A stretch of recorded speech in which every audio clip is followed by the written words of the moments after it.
Okay.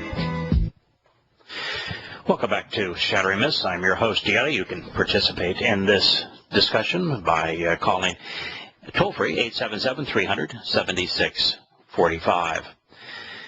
As we continue this review of what the Roman Catholic Church was confronting as it relates to this tribunal, if you will, this coming before a world agency for the first time to have to, based upon their commitment to participate in the rights of the child, to actually answer questions at the highest level.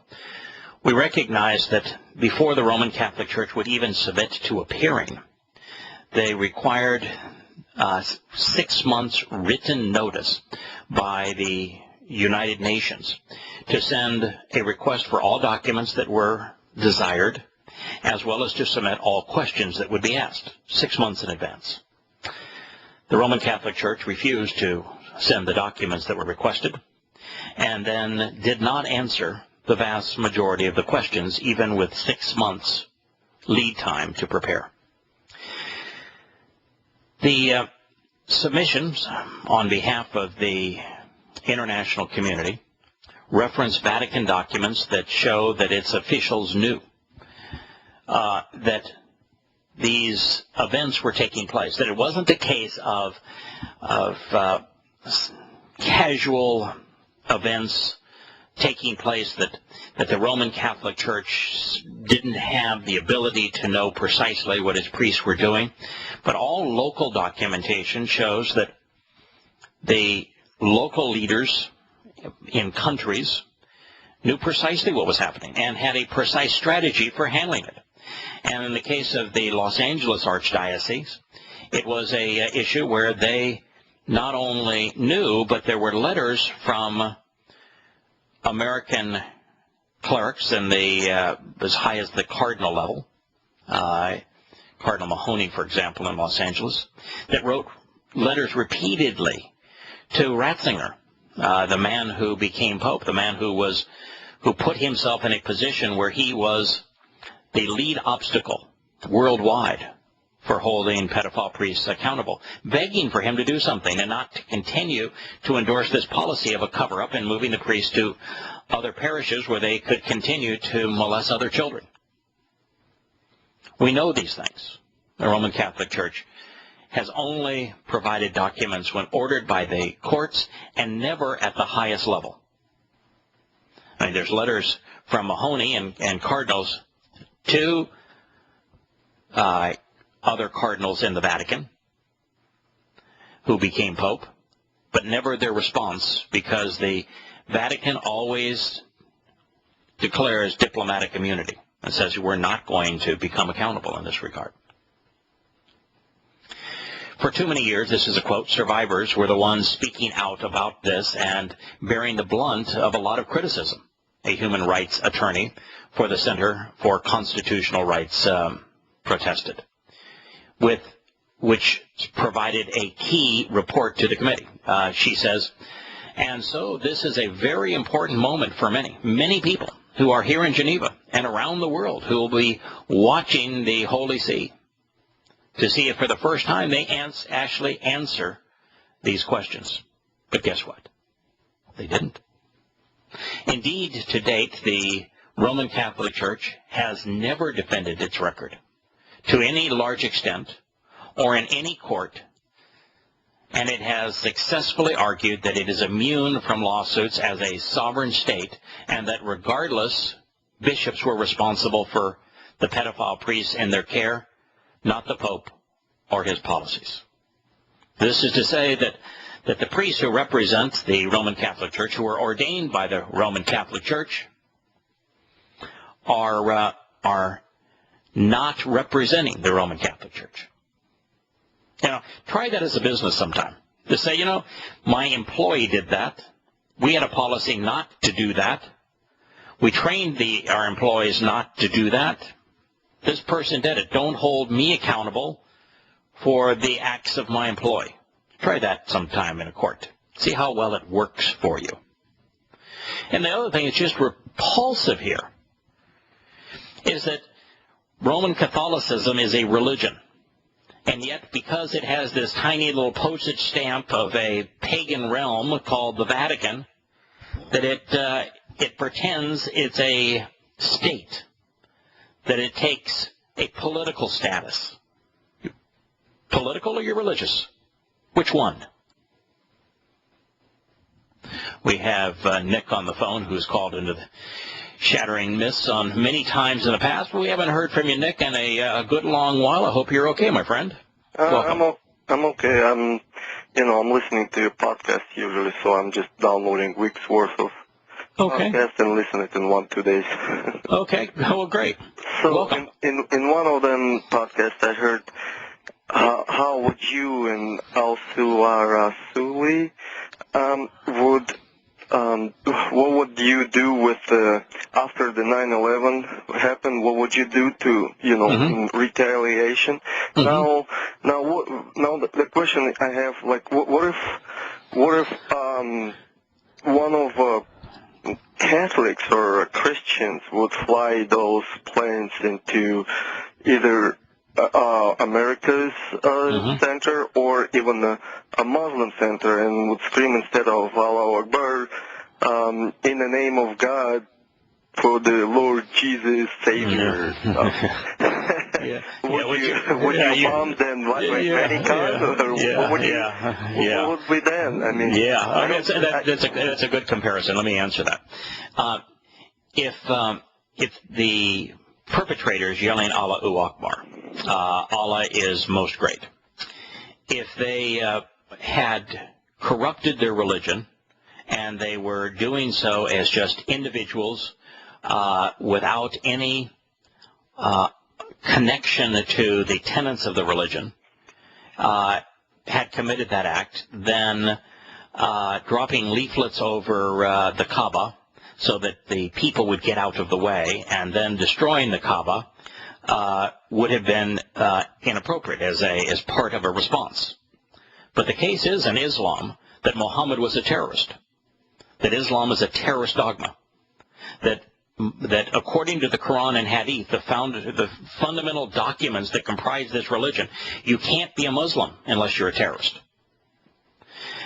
So in this case, the religion itself is solely responsible for the acts of the perpetrators.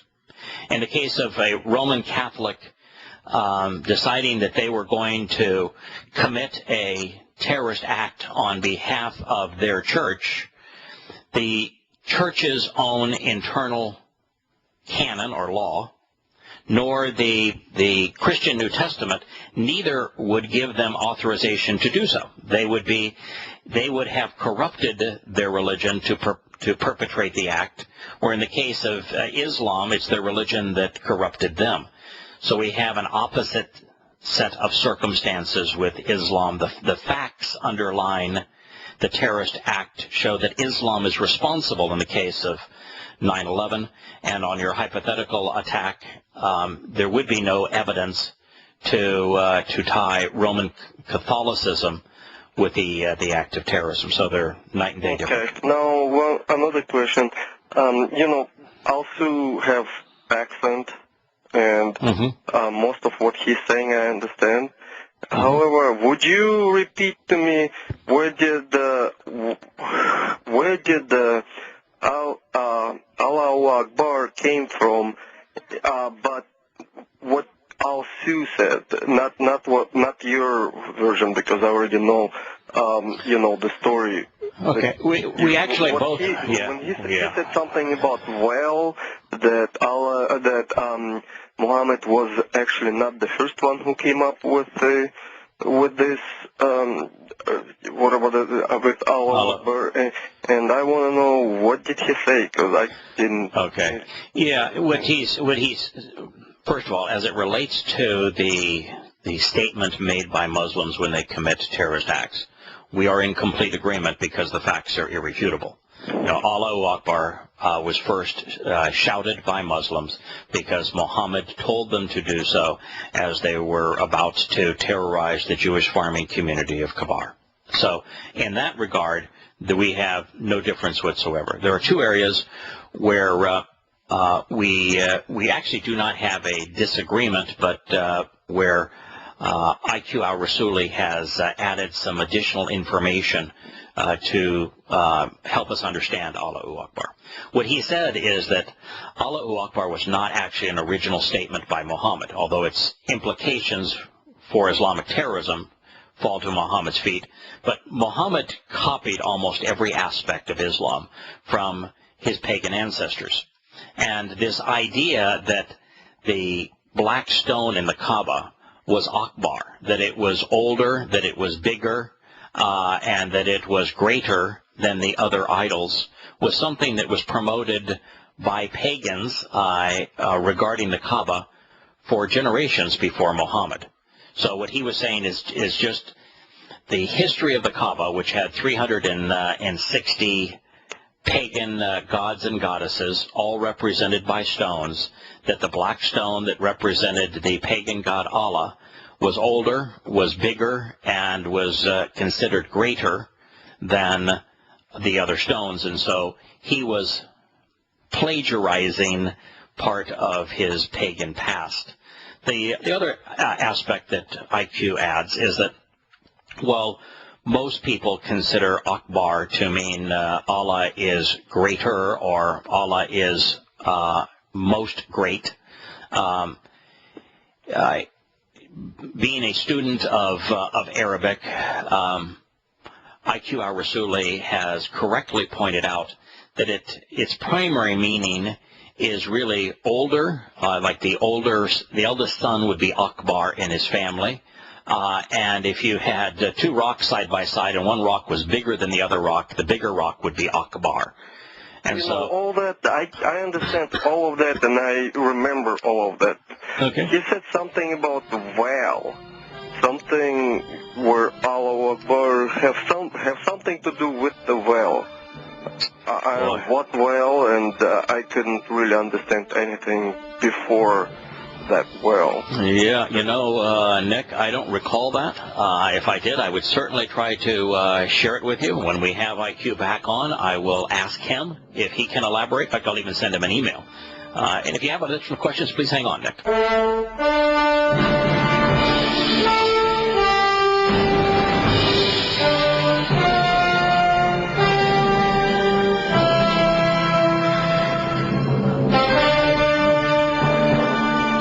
Welcome back to Shattering Myths. We have Nick calling in from Wisconsin. I think, Nick, the fact that you've held on suggests that you had another question or two. Go ahead.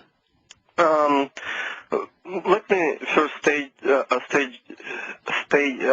the stage for the next question, which is about Torah. If I tell my kids don't touch the fire, and they'll ask why, I can give them two kinds of explanation.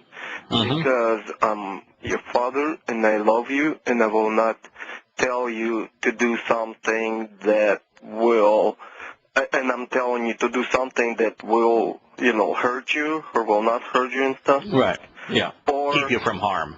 Yes. Or I can also tell them that if you will touch it, you will get burned. And one you're explaining the reason, you're getting the consequence if they touch the fire. So you're providing them with the consequence in advance. And the other, you're not providing them with the consequence. You're just saying, don't do this because you need to trust me. I'm looking out for your best interests, but you don't give them a reason. Is that the difference between the two? Yes. Okay. So, when Torah says do not eat bacon, why? Yeah, it doesn't actually. Because that's all. No, it didn't actually. It doesn't actually say that. What it says is that eating swine, eating pig, is pork is not good for you.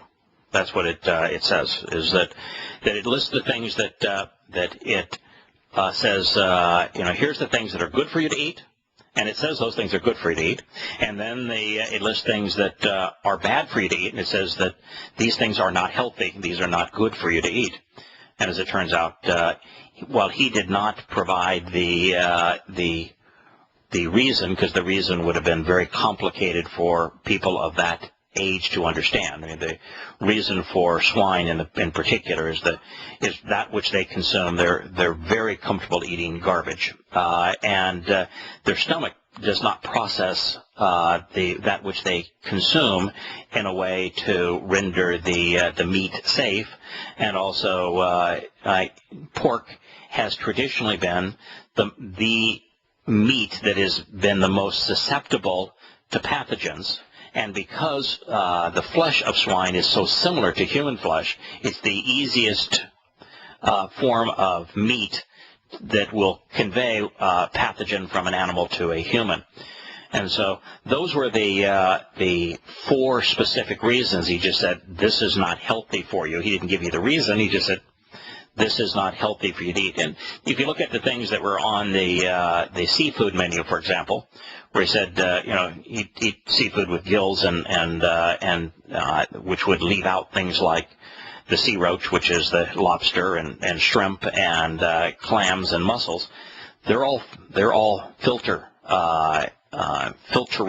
animals. They consume the poisons and the waste products of the ocean, and so universally he was using the first of your two examples, which is to say, I know what's best for you. You should eat these things. You shouldn't eat these because these are not good for you.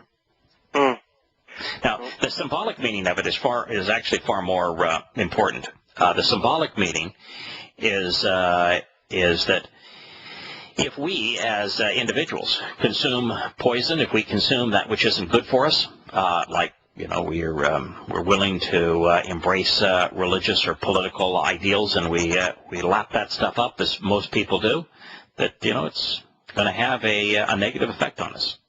Garbage in, garbage out. Well, so I mean the shrimp and others, them are bottom feeders. Yeah. But yes. Back then there was no garbage. There was no garbage that. Oh, sure, there is. Yeah, there absolutely. First of all, not only was there pollution back there, human pollution, but the shrimp and lobsters and the like, they are the ocean's cleaning system. Because not only is there runoff into the oceans from the land, but also fish have a full cycle in their input and output.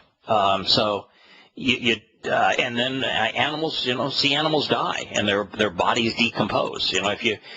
For example, when we've had those deep sea probes and they've looked at the large presence of clams and not clams, but of crabs and shrimp in the deep oceans, they will immediately devour a dead carcass, just the way that vultures do. And vultures were not on the list because they eat dead meat as well, decomposing meat as well. So that was their diet, and that diet's not good for us to eat those that eat that.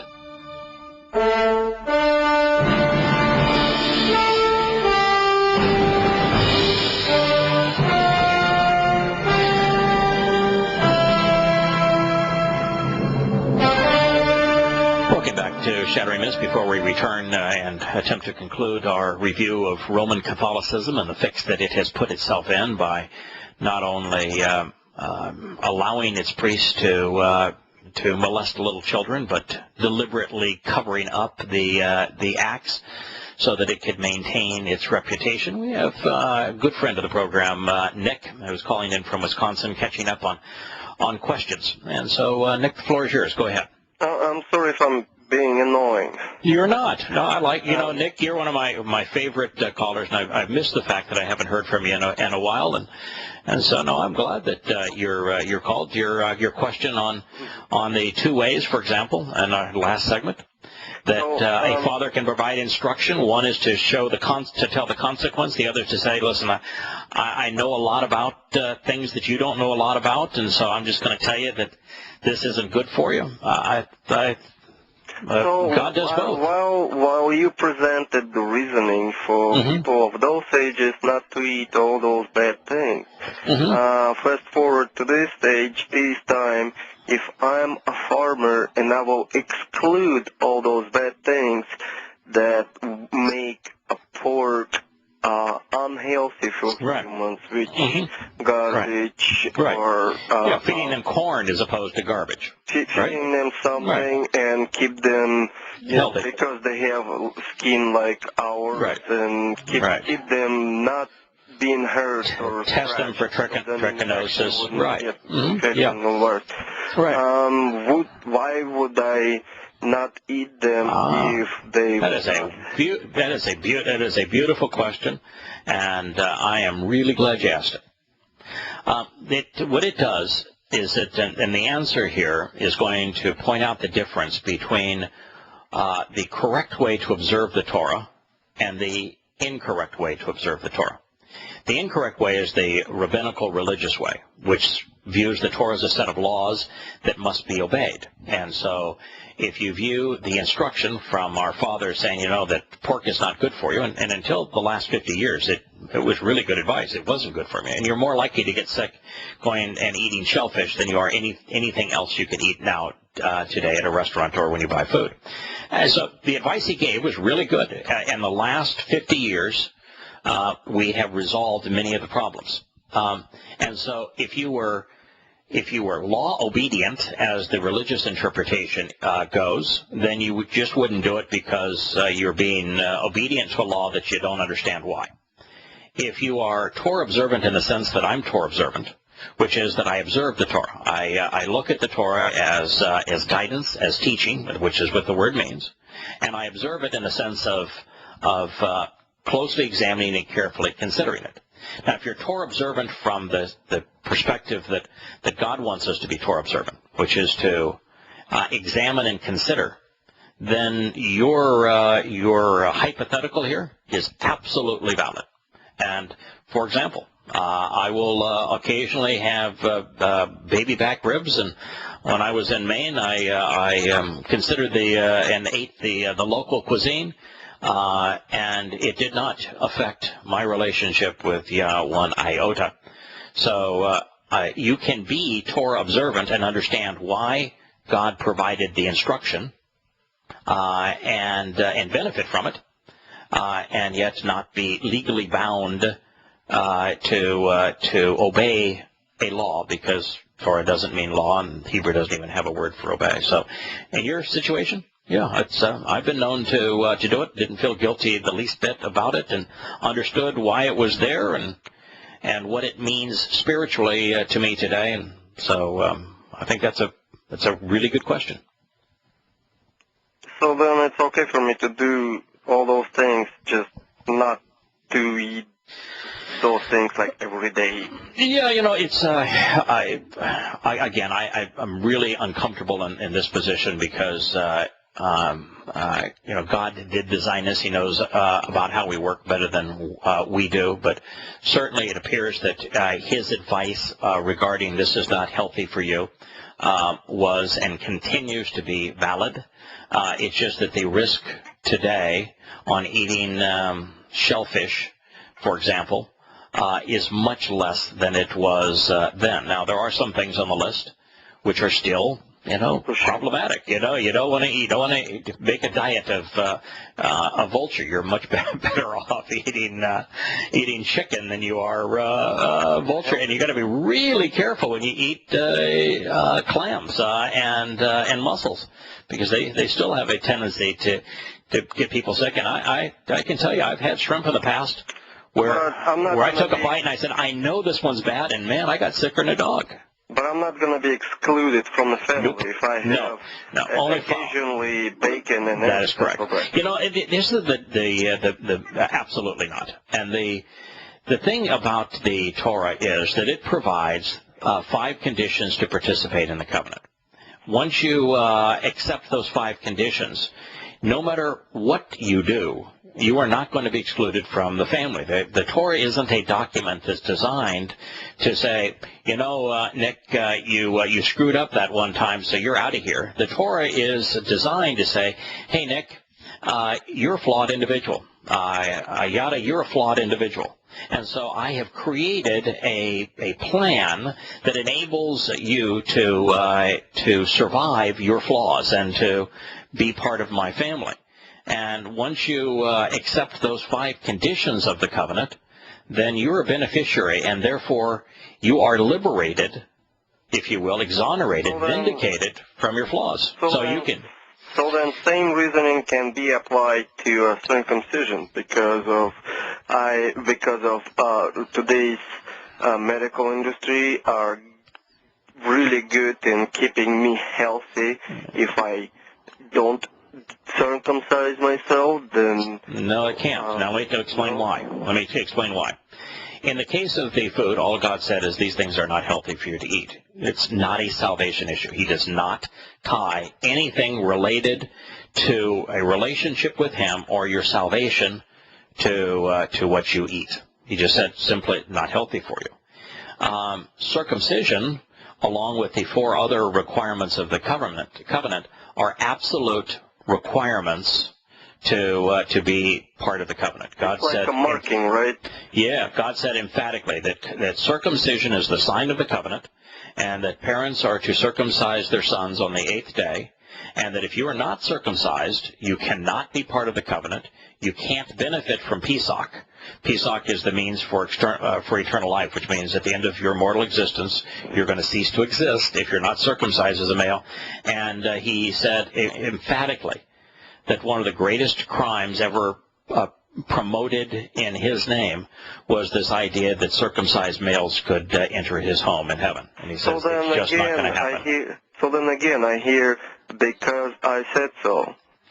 No, God was explicit in explaining each of the 5 requirements to participate in the covenant. And when you accept those 5 conditions for participating in the covenant, then God makes you immortal, he perfects you, he saves you, and the like. He went to great lengths to explain the consequence of not being circumcised.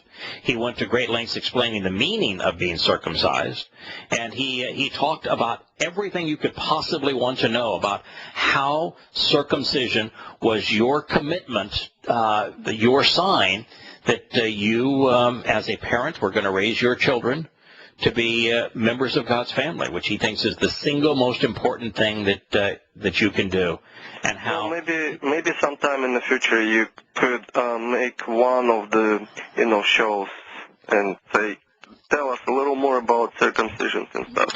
Sure. In fact, we actually did a series of 2 or 3 programs entirely on circumcision, and a good friend of mine has done a series entirely devoted to everything we can know about circumcision. I think I have done 2 as well, but I will be glad to represent it, because circumcision is one of the 5 requirements of the covenant. And God's not saying that you, Nick, or anyone else has to be circumcised. He's saying if you are a male and you want to be part of his covenant family, then you need to be circumcised. So the requirement to be circumcised is one of the 5 requirements to be part of the covenant. Yeah, unless I find those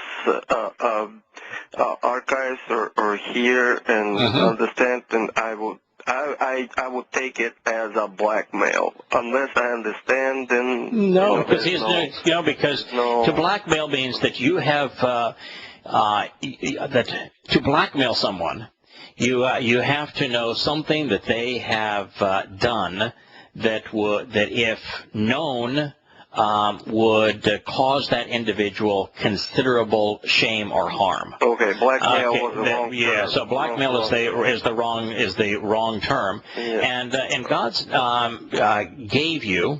He gave you mortal life, he gave you a free will, and he gave you a nasama, which is our conscience, which is our ability to discern right from wrong, and he gave you his Torah teaching. And so he's saying, I gave you these things, you can choose to do whatever you want with them.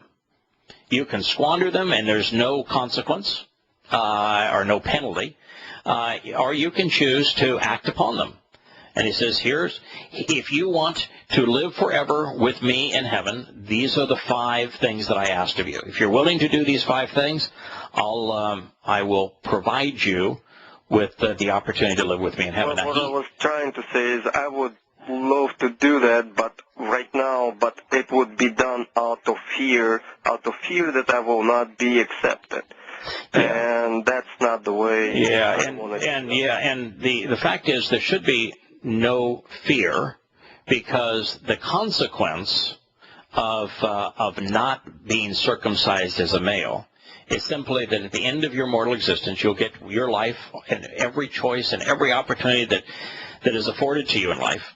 And at the end of your life, you're just simply going to cease to exist. If God were to say, you either do what I say, or I'm going to make certain that you are tortured forever in hell, that would be something to fear. But God doesn't say that.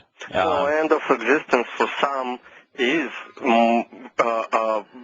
worse than being tortured in hell. No, it wouldn't. No, because you just like every animal, you've got your life, and at the end of your life, there's just nothing more. So you've got everything that God gave you in terms of your mortal existence, and there'll be no consciousness after that point. Your consciousness simply ceases to exist.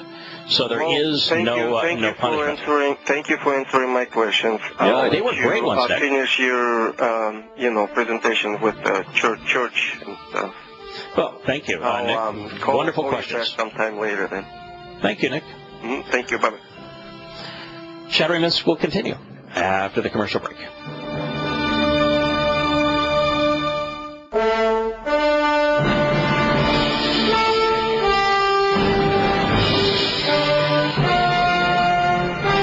Welcome back to Shattering Myths. And we only have 6 minutes in this segment, and I can't conclude the review of the Roman Catholic Church in that period of time. We're going to postpone our conclusion of Roman Catholicism and its meeting with the world governing body on its propensity to protect pedophiles and then to cover up the crime. We're going to replace that with a little more discussion on circumcision, because I think Nick's line of questioning was really extraordinarily thoughtful. That's why I'm pleased that we continued to go back to Nick, because I think this is why he was originally asking about food. With food, God simply says, this is good for you, this is not good for you. And he leaves it at that. There's nothing, he never once says, boy, if you eat lobster, you're not coming into my house with that stench. Doesn't say that. He never says, hey, if you eat shrimp, then you can't avail yourself of any one of my mikre, the first 3 being the most essential, because they speak of immortality, perfection, and adoption. Never says that. It makes one statement, says, here's things that are good for you to eat, here's things that are not good for you to eat, and leaves it there. Now, there's a lot of things, by the way, in the Torah that you simply cannot do, but there's nothing in the Torah that you can't learn from. My favorite book in the entirety of the Torah, Prophets, and Psalms is the 119th Psalm. For those that also listen in to the Shabbat scripture study that we have on Fridays after sunset, you'll know that we have devoted the last half a dozen programs to the 119th Psalm, and will continue to do so for some time. The reason I mention the 119th Psalm is that it's devoted in its entirety to educating us as to how to properly observe the Torah. And so when I say that the difference between the way I observe the Torah and the way that a religious Jew would observe the Torah are night and day, the position that I've taken that is that to observe means to focus on, to closely examine, and to carefully consider.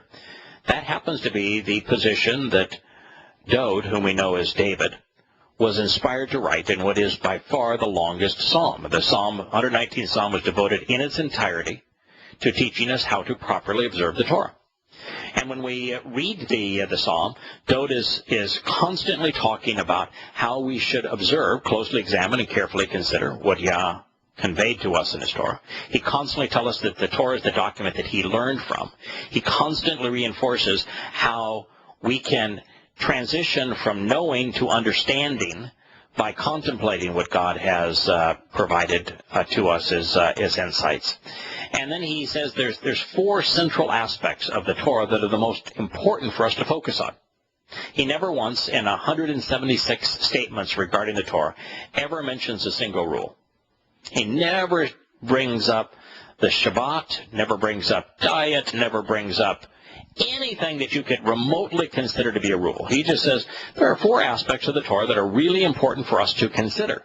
And among them are the means that Yahowah uses to resolve disputes, which would be the 7 invitations to meet with him, the Mikra, the terms and conditions of the Torah itself, and the inscriptions that he inscribed that cut us into the relationship. He says, that's what you ought to focus on. Come to know those things, come to understand those things, and then he says, you'll be like me. He says, I know that the doorway to heaven is wide open, that God himself couldn't keep me out because I'm coming holding a copy of the Torah. And so that's how I observe the Torah. I recognize there's lots of things in the Torah that I cannot do. I don't live in Israel. There's no temple at this time. The Cohen Lowy, the Levite priests, don't exist anymore. At least they're unknown to us. And I live in America, not in Israel. So lots of things there that I can't do. But there isn't anything in the Torah that I can't learn from. And so that's how I observe it. Now, moving on to circumcision. God was really clear in circumcision. He did not give the option, okay, I understand what this means, and therefore based upon understanding it and accepting it, based upon that spiritual understanding, we're good to go, because he twice said that if you're a male, you've got to be circumcised of the spirit and of the flesh. Twice. So he's not giving you the out as a male to say, well, I get it. Therefore, I'm going to rely on this symbolic understanding. He says no. So you've got to be circumcised of the spirit and of the flesh. And he explains that circumcision is the sign of this covenant. And this covenant is limited to those who want to be part of my family. And it's the 5th requirement. Now, his actual instructions, though, are for parents to do this to his children.